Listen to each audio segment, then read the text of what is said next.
Welcome to the Writing of God.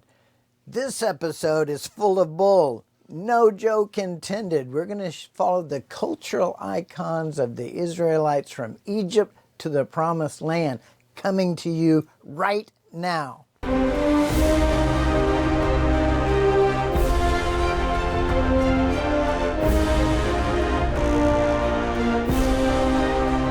Join ancient language linguist, author, educator, and biblical archaeologist, Dr. Miles Jones, as he explores the writing of God.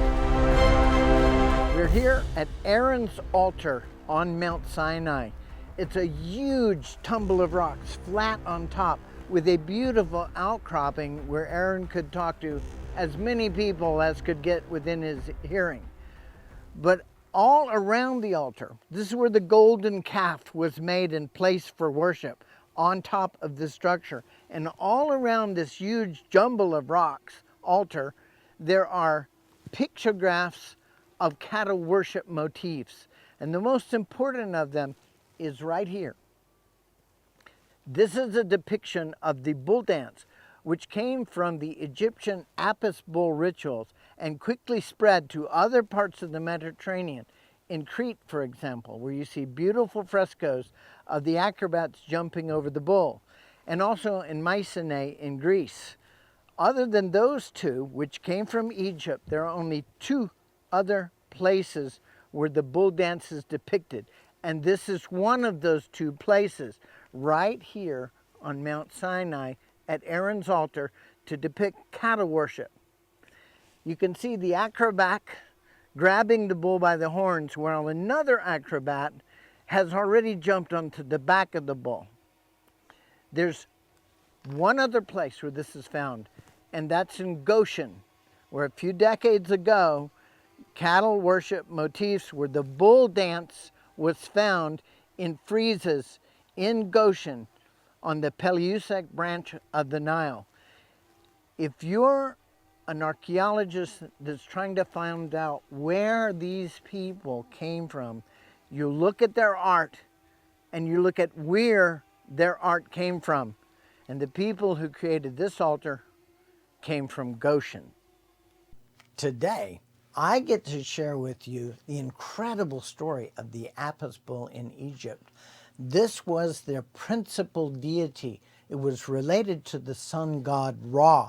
That's why it had this large disc between its horns to reflect the rays of the sun.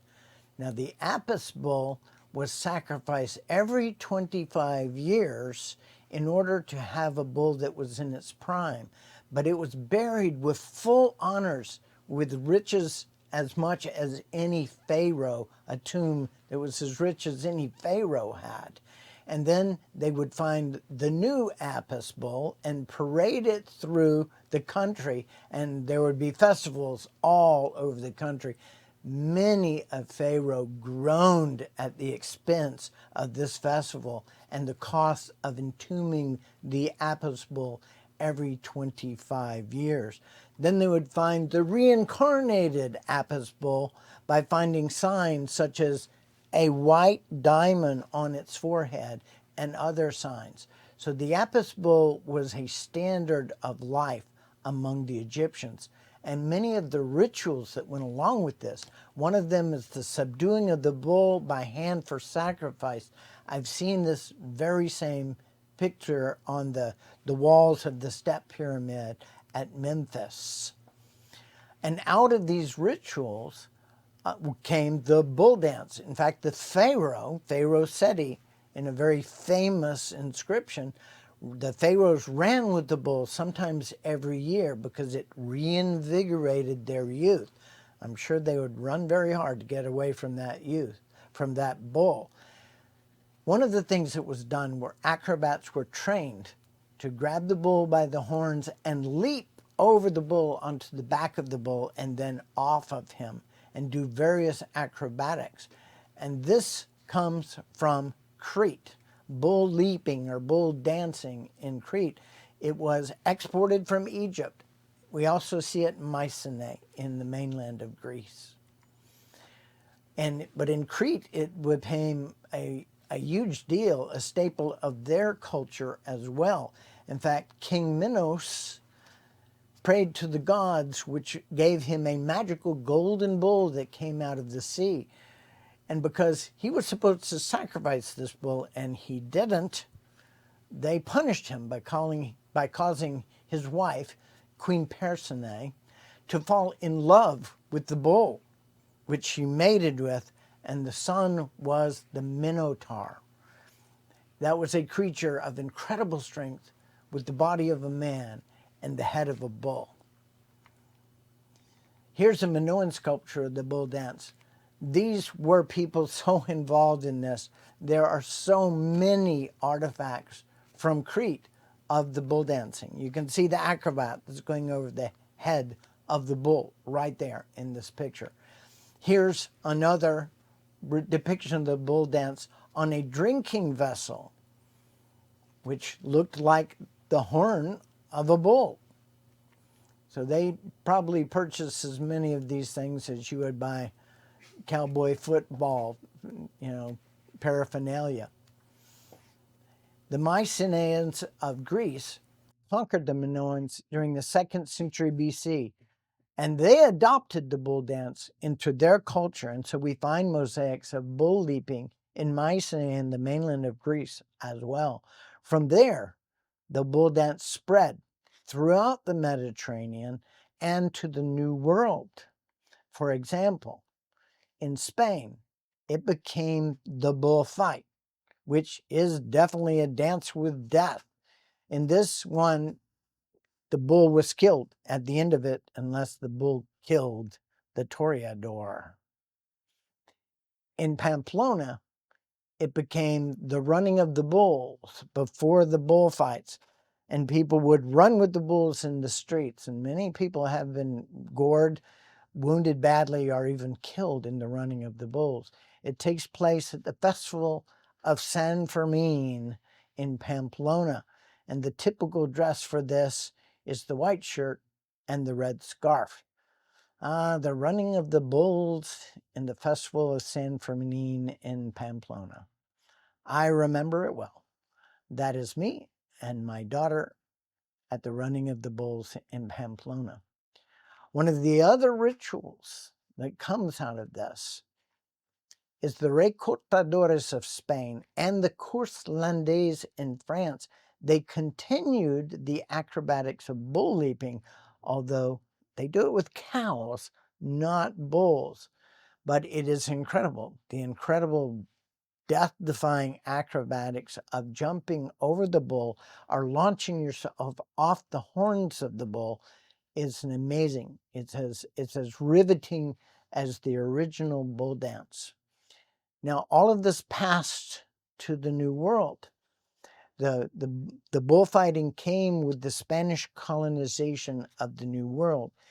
And one of the rituals that came out of the bullfighting was young boys would try to ride the bull calves. Now, I've actually done this myself in my misspent youth, but it was picked up to see if the vaqueros, the cowboys, had the grit to ride full-grown bulls.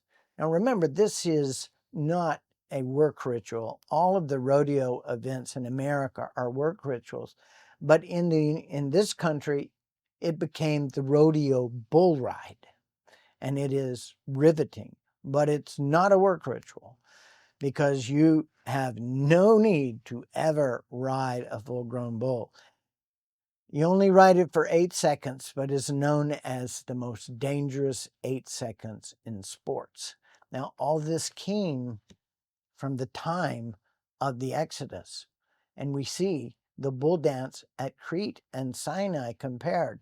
You can see the bull dancers, one grabbing the horns and another in just landing on the back of the bull, and then a third one who has just leaped off of the bull.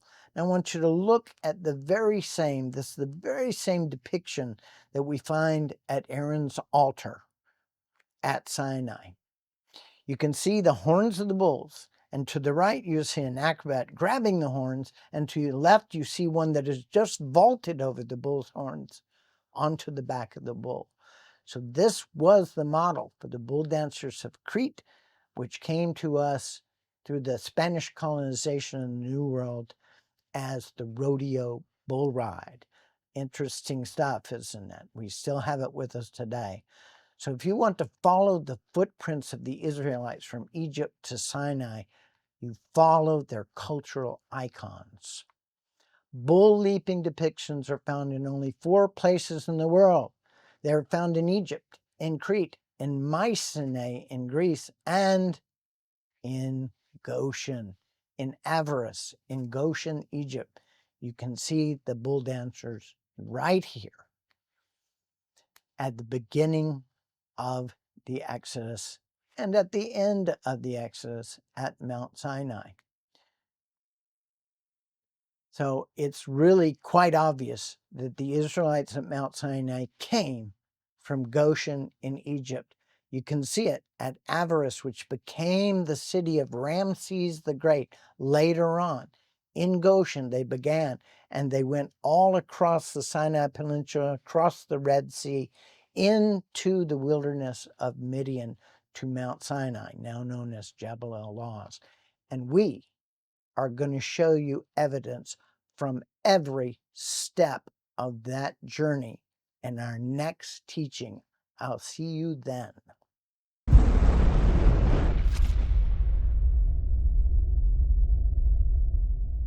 Hi, this is Dr. Miles Jones. I want to thank each and every one of you for support during my stroke.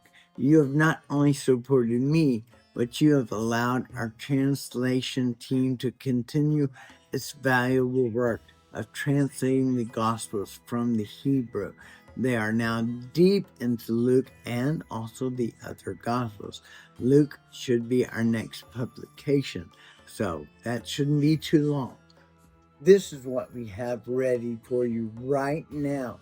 The red letter edition of Matthew and Revelation. How appropriate. This is the massive narrative that it comes directly from the mouth of the Messiah in Matthew and Revelation, where he narrates the action. This is the one to get if you want, as a red letter edition, if you want the word of Yeshua HaMashiach, our Messiah. In the meantime, the best way to support us is through the Revelation of the Month Club.